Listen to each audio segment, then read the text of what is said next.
In statistics, a dataset is simply any organized collection of information. It could be a list of how many books your classmates read over the summer, or the number of baskets a basketball team scored in 10 games. To make sense of these long lists of numbers, we need tools to summarize the data.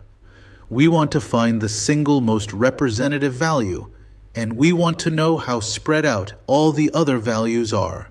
The most fundamental concept in statistics is variability, or the spread. Variability just describes how different the data points are from one another. If you ask 10, 12-year-olds their age, you'd get low variability, maybe 11, 12, 12, 11. But if you ask 10 random people at a mall, you might get ages 10, 25, 40, and 75.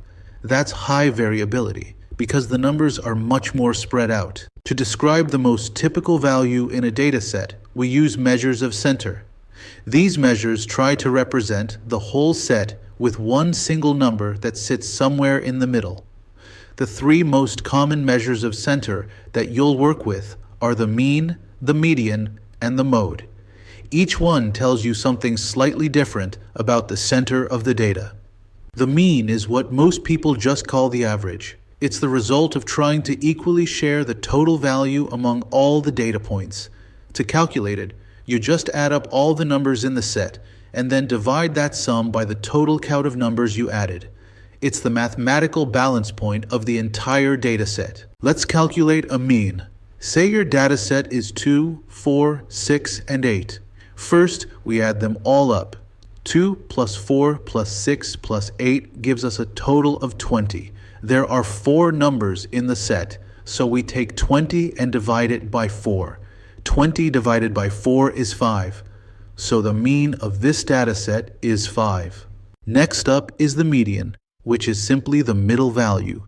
To find the median, you must first order your data from least to greatest. Then, you count in from both ends until you find the exact middle number. If you have an even number of data points, you'll end up with 2 numbers in the middle. In that case, you just find the average, or the mean, of those 2 middle numbers. Here's an example with an odd number of data points. 1, 7, 2, 4, 10. First we order them. 1, 2, 4, 7, 10. Since there are 5 numbers, the third number is the middle one. Counting in, we find the middle value is 4. That means our median is 4. What if we have an even number of data points, like 5, 12, 1, 8? Ordered, they are 1, 5, 8, 12. The 2 middle numbers are 5 and 8. We add them. 5 plus 8 equals 13. Then we divide by 2. 13 divided by 2 equals 6 and 1 by 2. So the median is 6 and 1 by 2. The last measure of center is the mode. This is simply the value that shows up the most often in your data set. You don't always use the mode with numbers. It's often more useful for categorical data, like finding the most popular answer on a multiple choice survey. A data set can have one mode, no mode, or even multiple modes if 2 values share the highest frequency. Imagine you surveyed a class about their favorite color and got this data. Red, blue, blue, green, red, blue, yellow. The color red appears twice. The color blue appears 3 times.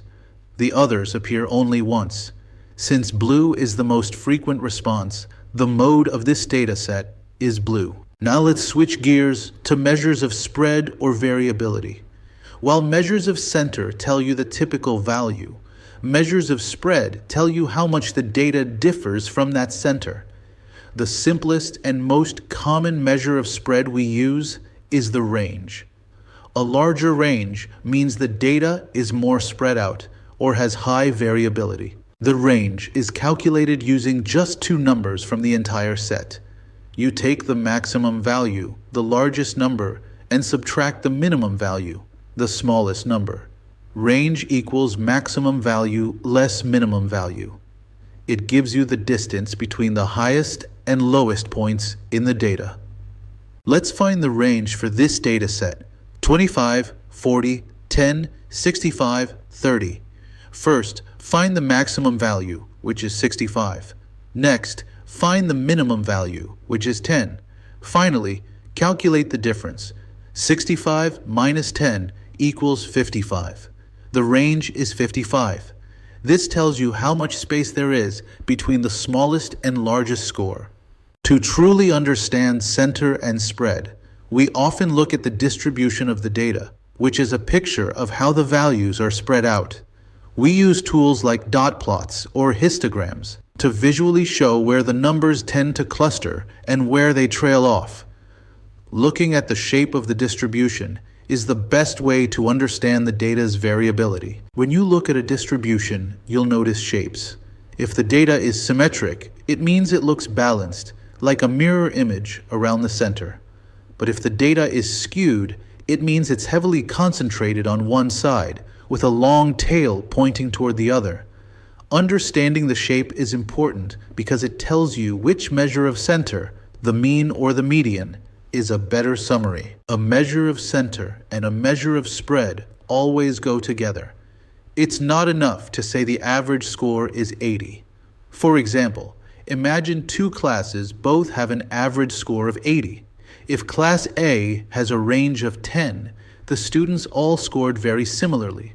But if Class B has a range of 40, it means some students did very well and some did very poorly. Same average, but very different variability. When data points gather closely together, we call that a cluster.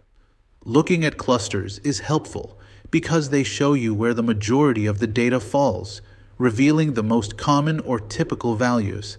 For instance, on a graph of shoe sizes, a cluster around size 6 to 7 shows that most people wear that size.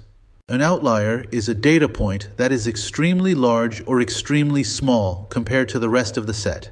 For example, if test scores are 70, 75, 80, 85, and then 10, that 10 is an outlier. Outliers can heavily pull the mean toward them, which is why the median is often a better measure of center when outliers are present. Let's review the measures of center. They summarize the data with one single representative value.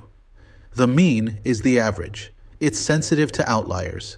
The median is the physical middle number of an ordered set, and it's generally a better choice when you have those extreme outliers because it stays stable. Finally, the measures of spread tell us about the variability. The range is the simplest to calculate. The maximum less the minimum. Understanding spread is critical because it tells you if the typical value you found, the mean or the median, truly represents everyone in the group, or if the scores or measurements were widely varied.